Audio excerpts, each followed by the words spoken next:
So this is my small Dilutions art journal. This is one of my cleanup pages. One of the pages that I started to do as a breaking a blank page, and then I wiped in an old baby wipe with some orange paint on it that I had from a previous project. I've been going through some of my collage pieces, my collage folder. I've got faces and stuff in, and I came across this one. I'm not sure who she is, but it's a painting of an actress from the 40s and 50s, so I thought I'd like to kind of use her. But I like the background colour, I like the contrast between that dark background and her face. But what I thought I would do is I would actually stick her in and then paint over the outside of this, and then bring her in and then add some extra bits and pieces or some elements to it. So that's what I'm going to do. But what I'm going to do first of all is I'm going to cut this side of the paper out. So I'm going to cut her hair out there up to maybe halfway. So maybe up to about that point there. And then leave that bit, and I'm going to blend that side of the page in. But what I'll do is I will carry the colour across. If I'm not making any sense, I'm probably not making any sense, but what I need to do first of all is just cut her out. So I'm going to just put a pair of skizzers. I'm not going to go too perfect or too exact. And then give her a quick cut out.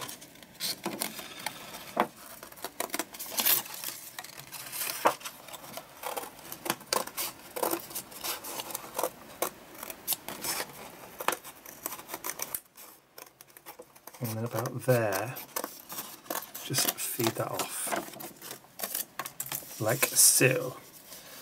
So the main's going to be about there, I think. Actually, no, don't like it. I still like the colours, but I'm going to cut her out completely. Let's cut her out completely.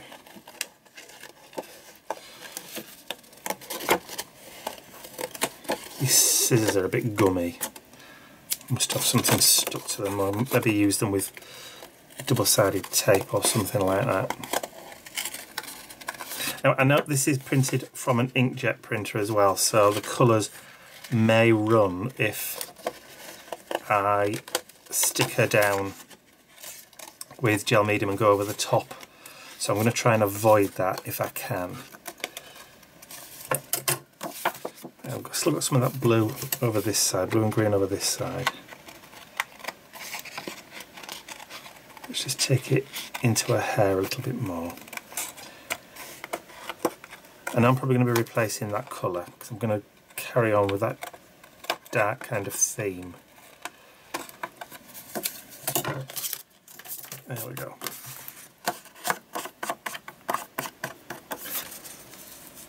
Actually, she fits quite well on that background, doesn't it? I'm seeing leopard print for some strange reason. Right, okay, I'm going to get her glued down. And then, actually no, shall I paint the background first? Oh, decisions. I know, let's just paint the background. And then we'll see what happens from there. Right, time to grab some paint. I'm going to start off with using some of that dark blue colour. So I've got the deep turquoise acrylic paint from Reeves. I'm just going to put some on my craft mat, grab a paintbrush, which I'm just quickly cleaning off because I've forgotten to wash all my brushes. And I'm just going to randomly add some of that deep turquoise across the page.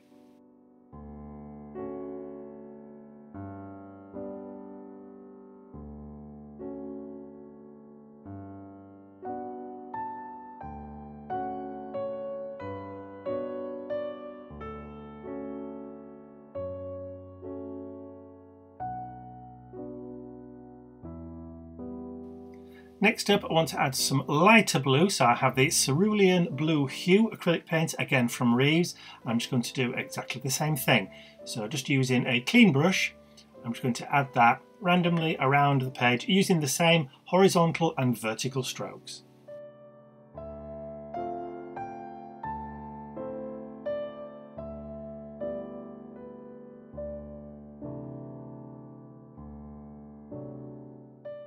So now that I've got those two colours down on the page, I'm just going to bring the picture back in again and just check on placement and where it's going to go. So yeah, I'm happy with the colours in those blue colours out of there, but I want to add a little bit more of that orangey yellow back. So I'm going to bring out the cadmium yellow deep, again acrylic paint from Reeves, and I'm just going to add some of that lovely luscious golden orange into the background too. Now this will tie in with the colours in the focal image's hair and also with those tones in her face, particularly the shadows around her eyes.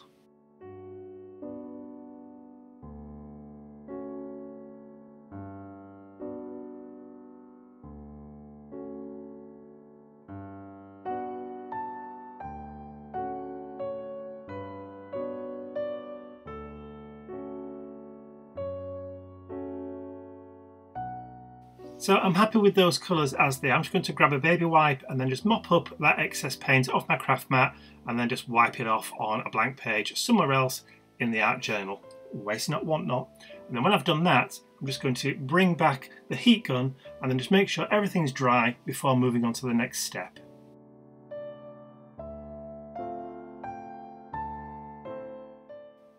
Now that the paint's all dry, I'm going to stick down the focal image. I'm not going to use matte medium, as I said before, because that will make the image, the ink in the image run. So I'm just going to use the triangle collage glue stick from Ranger to stick the focal image down. So when I originally printed this image out, I printed her on a slightly thicker paper than normal photocopier or printer paper.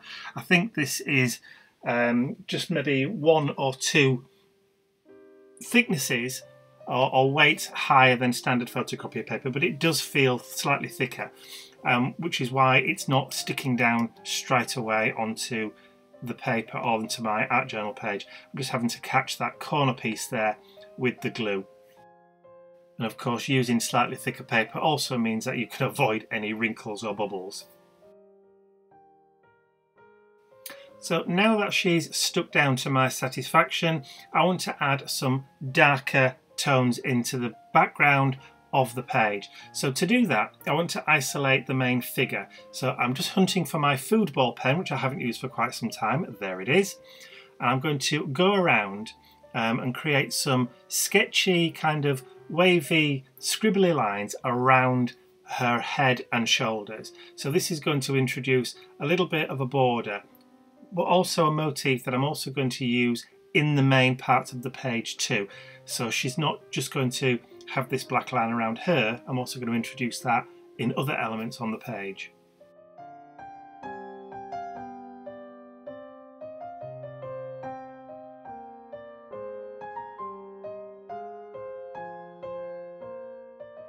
So once I'm happy with the scribbliness around her, I'm going to add those into the background as well. So I'm going to start isolating some of my brush strokes by adding some black wibbly lines around those elements too, which kind of brings her into the background. So it kind of unifies everything together.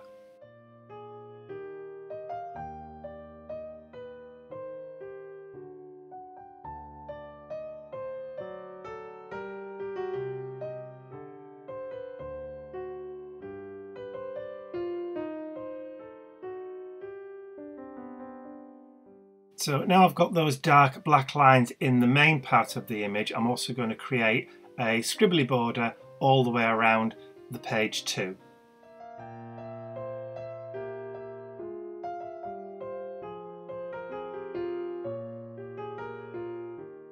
And I know from experience that the football pen ink does take a little while to dry, so to make sure that I'm not going to smudge it, I'm just going to heat set it. So next I want to bring out the titanium white acrylic paint, and this time I'm going to bring in some white elements which will also help to blend the highlights in her hair and also the shoulder, the blouse that she's wearing, where you can see where she's looking over her shoulder. So to add those white elements in, I'm mixing some of the titanium white with water and then adding those lovely splatters into the background, which kind of balances all the colours that we have. just wiping up the excess there, and I'm going to grab the heat gun again and then make sure all those white splatters are nice and dry before I add the quote to my page.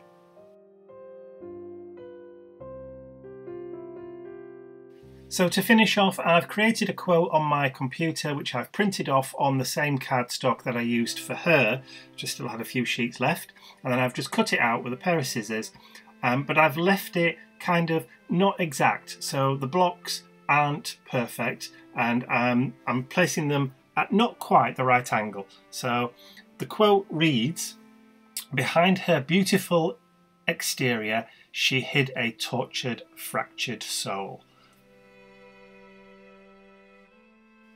Because I've used black writing and I've also included a black box around the writing, which ties in with the white from her blouse and the highlights in her hair, I don't think I need to add anything else. So all I need to do now, just to finish off, is to sign and date.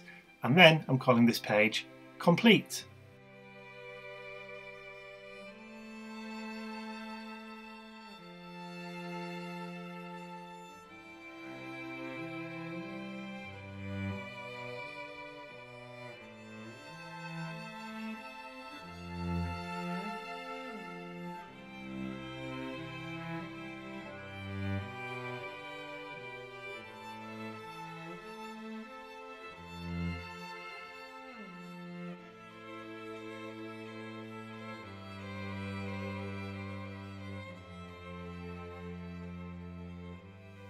Well, that page took a turn towards the dark side, didn't it? As I was creating that page, I was actually reminded of somebody that I'd had dealings with recently, where on outward appearances they were all lovely and happy and bubbly, and then I started to see Facebook status updates or Facebook posts about them crying in the bath later on, and yeah, I just thought to myself, well, you just never know what pain people are going through, you know, what face they show to the world and what pain they have in the background. You know, you just never know somebody else's pain, do you? So that kind of leaked out from my subconscious into this art journal page, and that's okay for that to do. That's what art journals are there for. Not just there to capture the happy, but also sometimes they're there to capture the sad too. So I hope you did enjoy watching that art journal page. If you did, please remember to give it a thumbs up, and if you haven't subscribed to my YouTube channel already, then please do so by clicking the button at the end of the video, and if you have enjoyed it, please share it with your friends, because it really does help me spread the word about my art journal, my art journey. There you go, tripping over my own words now. So that's all from me for now. I will see you all again real soon. Bye for now.